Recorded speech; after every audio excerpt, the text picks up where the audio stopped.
हाँ जी दोस्तों, की हाल है? ठीक हो? अच्छा यार, बहुत सारे साडे भैन भरा ऐसे होंगे आ कि जिन्हां नूं ना नींद नहीं आती। जो रात नूं सौंदे आ, सारी सारी रात मतलब मंजी ते लंघ जाती, अखां च लंघ जाती, नींदर नहीं आती। अच्छा, कुछ लोग ऐसे होंगे आ जिहड़े जिहड़े बज़ाहिर सौ रहे होंगे आ, लेकिन उन्हां दा दिमाग चल रहा हुंदा। वो एड्डी भैड़ी हालत च हुंदे आ कि वो सौ भी लैंदे आ ते फिर भी उन्हां नूं पता लगदा कि असीं सुत्ते ही नहीं। ठीक है ना? ते ਇਹ ਜਿਹੜੇ ਦੋਨੋਂ ਮਸਲੇ ਆ ਨਾ, ਇਹ ਮਸਲੇ ਤਿਬ ਦੇ ਵਿੱਚ ਤਾਂ ਇਹਨਾਂ ਦਾ ਅਲਹਮਦੁਲਿਲਾ ਅੱਲਾ ਦੇ ਫਜ਼ਲੋ ਕਰਮ ਦੇ ਨਾਲ ਮੁਸਤਕਿਲ ਇਲਾਜ ਹੋ ਜਾਂਦਾ ਔਰ ਬਹੁਤ ਥੋੜੇ ਜਿਹੇ ਟਾਈਮ ਦੇ ਵਿੱਚ ਹੋ ਜਾਂਦਾ ਤੇ ਬੜੇ ਮਜ਼ੇ ਦੇ ਨਾਲ ਹੋ ਜਾਂਦਾ। ਜਦਕਿ ਐਲੋਪੈਥੀ 'ਚ ਅਗਰ ਤੁਸੀਂ ਜਾਓਗੇ ਨਾ ਤੇ ਫਿਰ ਸਮਝ ਲਓ ਕਿ ਤੁਸੀਂ ਗਏ। ਸਾਰੀ ਜ਼ਿੰਦਗੀ ਤੁਸੀਂ ਟਰੰਕੁਲਾਈਜ਼ਰਾਂ ਦੇ ਉੱਤੇ ਗੁਜ਼ਾਰੋਗੇ। ਅੱਖਾਂ ਉੱਡੀਆਂ ਉੱਡੀਆਂ, ਚਿਹਰੇ ਦਾ ਰੰਗ ਉੱਡਿਆ ਉੱਡਿਆ, ਹਰ ਵੇਲੇ ਬੇਹਾਲ, ਜਿੱਥੇ ਦਿਲ ਕੀਤਾ ਡਿੱਗ ਪਏ। ਨੀਂਦ ਉਹ ਆ ਜਿਹੜੀ ਕਿ ਜਨਾਬ ਨਾ ਤਾਕਤ ਦਿੰਦੀ ਆ, ਨਾ ਜਨਾਬੇ ਵਾਲੇ ਜਿਸਮ ਨੂੰ ਐਕਟਿਵ ਕਰਦੀ ਆ, ਨਾ ਜਿਸਮ ਦੀ ਥਕਾਵਟ ਲਾਉਂਦੀ ਆ। ਠੀਕ ਹੈ ਜੀ। ਤੇ ਸਮਝ ਲਓ ਕਿ ਜੇ ਤੁਸੀਂ ਕੋਈ ਟਰੰਕੁਲਾਈਜ਼ਰ ਸ਼ੁਰੂ ਕਰ ਲਈ ਤੇ ਮੁਸਤਕਿਲ ਤੌਰ ਤੇ ਤੁਸੀਂ ਜਿਹੜੇ ਨਾ ਨਫਸਿਆਤੀ ਮਰੀਜ਼ ਤੇ ਫਿਰ ਬਣ ਹੀ ਜਾਣਾ ਵਾ। ਇਹ ਤਾਂ ਤਜਰਬਾਸ਼ੁਦਾ ਗੱਲ ਆ। नहीं समझ आती तो उतों कोई एक अद्धी ट्रंकुलाइजर लैके देख लो। कोई बड़ी हल्की जी लैनी शुरू कर दो, सिर्फ 5 दिन लैके तजर्बा कर लो, तेन लग पता जाएगा।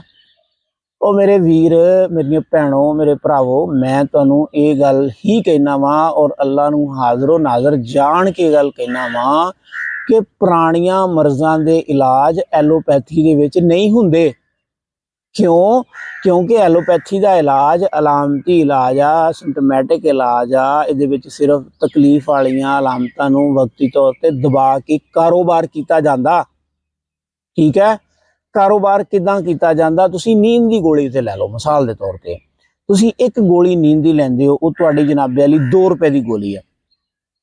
अच्छा, तुसीं समझ लो यार है किहड़ी औकात आ, कोई 2 रुपए की किहड़ी औकात हुंदी। ठीक है ना? तुसीं हुण इहनूं जरा थोड़ा जिहा खुल के सोचो कि जनाब पूरे पाकिस्तान दे विच अगर फर्ज करो 3 करोड़ बंदे ऐसे होण जिन्हां नूं नींद ना आ रही हो और वो हर बंदा हर रोज़ एक गोली लै रहा होवे ते ओ देखो कि जनाबे वाली वो 2 रुपए की एक गोली सी ते किन्ना बिजनेस होया? 6 करोड़ रुपए का। 6 करोड़ रुपए का बिजनेस होया। ਉਹਦੇ ਵਿੱਚੋਂ ਤੁਸੀਂ ਇਹ ਸਮਝ ਲਓ ਕਿ ਅਗਰ ਇੱਕ ਗੋਲੀ ਦੇ ਵਿੱਚੋਂ 1 ਰੁਪਈਆ ਵੀ ਬਚਦਾ ਹੋਵੇ, ਅਗਰ ਇੱਕ ਗੋਲੀ ਦੇ ਵਿੱਚੋਂ 1 ਰੁਪਈਆ ਵੀ ਬਚਦਾ ਹੋਵੇ ਤੇ ਤੁਸੀਂ ਦੇਖ ਲਓ ਕਿ ਕਿੰਨੇ ਕਰੋੜ ਦਾ ਪ੍ਰੋਫਿਟ ਹੋਇਆ। ਜਿੱਥੇ ਇੰਨਾ ਪ੍ਰੋਫਿਟ ਹੋ ਰਿਹਾ ਹੋਵੇ ਉਹਨੂੰ ਤੁਸੀਂ ਬਿਜ਼ਨਸ ਨਹੀਂ ਕਹੋਗੇ ਤੇ ਕੀ ਕਹੋਗੇ? ਤੇ ਇੱਥੇ ਇਹੋ ਕੁਝ ਹੀ ਚੱਲਦਾ ਪਿਆ ਨਾ। ਤੁਸੀਂ ਰੋਜ਼ਾਨਾ ਹੀ ਗੋਲੀਆਂ ਖਾ ਰਹੇ ਹੋ ਨਾ। ਤੇ ਜੇ ਤੁਹਾਨੂੰ ਨੀਂਦਰ ਨਹੀਂ ਆਉਂਦੀ ਤੇ आओ ਆਪਾਂ ਇਹਦਾ ਉਹ हल ਅੱਜ ਸਮਝਣ ਦੀ ਕੋਸ਼ਿਸ਼ ਕਰਦੇ ਹਾਂ कि ਜਿਹੜਾ ਤੁਸੀਂ ਯਕੀਨ करोगे तो जान छुट जाएगी, सुखी हो जाओगे। अच्छा, सरदाई का नाम तुसीं सुनिया?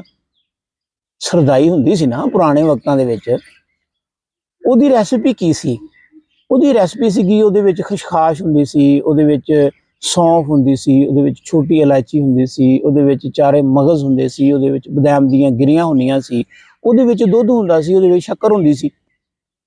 ਅੱਛਾ, ਇਹ ਜਿੰਨੀਆਂ ਚੀਜ਼ਾਂ ਦੇ ਉੱਤੇ ਤੁਸੀਂ ਗੌਰ ਕਰੋਗੇ ਨਾ, ਇਹ ਸਾਰੀਆਂ ਚੀਜ਼ਾਂ ਗਜ਼ਾਈਅਤ ਦੇ ਨਾਲ ਭਰੀਆਂ ਹੋਈਆਂ ਵਾ। ਯਕੀਨ ਕਰੋ, ਵਧੀਆ ਤੋਂ ਵਧੀਆ ਗਜ਼ਾ ਵਾ ਸਾਰੀ। ਅੱਛਾ, ਫਿਰ ਇਹਨਾਂ ਦੇ ਵਿੱਚ ਮਿਨਰਲਸ ਬੜੇ ਵਾਫਰ ਮਿਕਦਾਰ ਦੇ ਵਿੱਚ ਆ। ਇਹਨਾਂ ਦੇ ਵਿੱਚ एसेंशियल ऑयल्स आ ਜਿਹੜੇ कि सैलूलर लैवल ਦੇ ਉੱਤੇ ਜਾ ਕੇ ਖੁਸ਼ਕੀ ਨੂੰ ਖਤਮ ਕਰਦੇ ਆ। ठीक है जी? ਜਿਹੜੇ ਜਨਾਬ ਵਾਲੀ ਸਾਡੀ ਗਜ਼ਾਈਅਤ ਨੂੰ ਵਧਾਉਂਦੇ ਆ, ਜਿਹੜੇ ਸਾਡੇ ਅੰਦਰ ਜਿਹੜੇ ਸੈੱਲਸ ਆ, ਸੈੱਲ ਤੇ ਵਾਟਰ ਨੂੰ ਰੀਚਾਰਜ ਕਰਦੇ ਆ।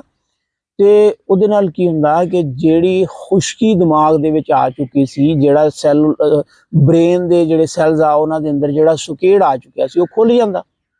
ਜਦੋਂ ਉਹ ਖੁੱਲ ਜਾਂਦਾ ਤੇ परमानेंटली ਜਿਹੜੇ फायदे ਹੁੰਦੇ ਆ ਉਹ ਸੁਣ ਲਓ।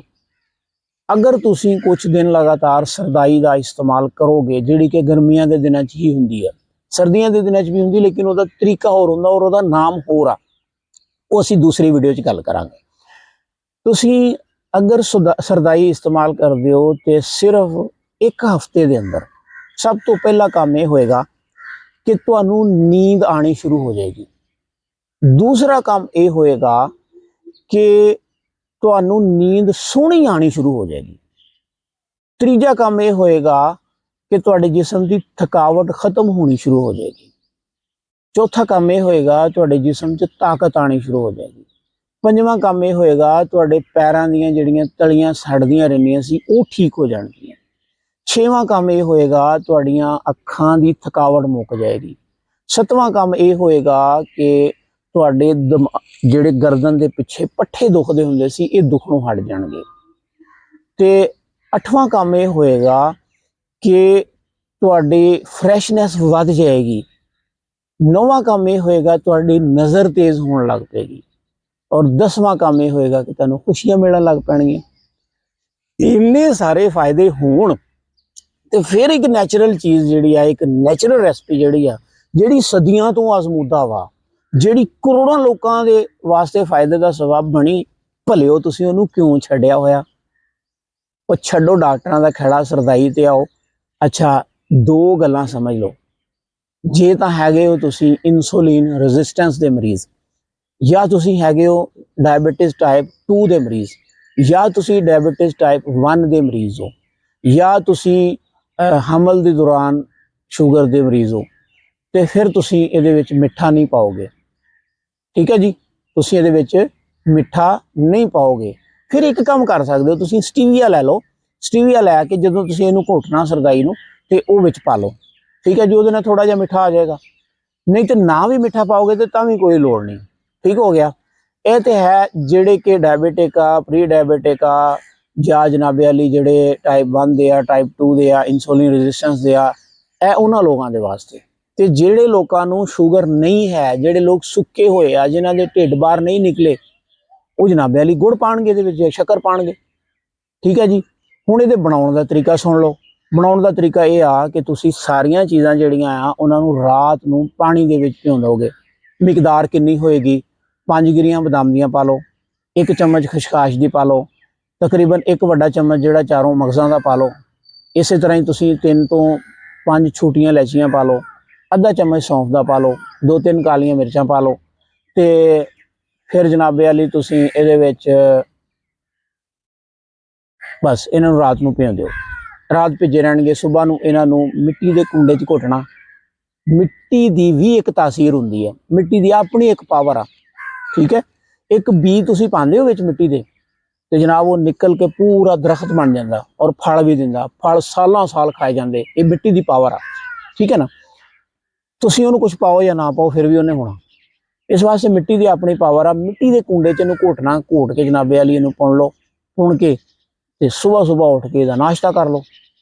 ਇਨਸ਼ਾਅੱਲਾ ਤਾਲਾ ਅੱਲਾ ਦੇ ਫਜ਼ਲ ਕਰਮ ਦੇ ਨਾਲ ਸਿਰਫ 10 ਦਿਨਾਂ ਦੇ ਵਿੱਚ ਤੁਸੀਂ ਯਾਦ ਕਰੋਗੇ ਕਿ ਜ਼ਿੰਦਗੀ ਬਦਲ ਗਈ। ਠੀਕ ਹੋ ਗਿਆ ਜੀ। ਅੱਛਾ, ਪੀਣੀ ਕਿੰਨੀ ਆ?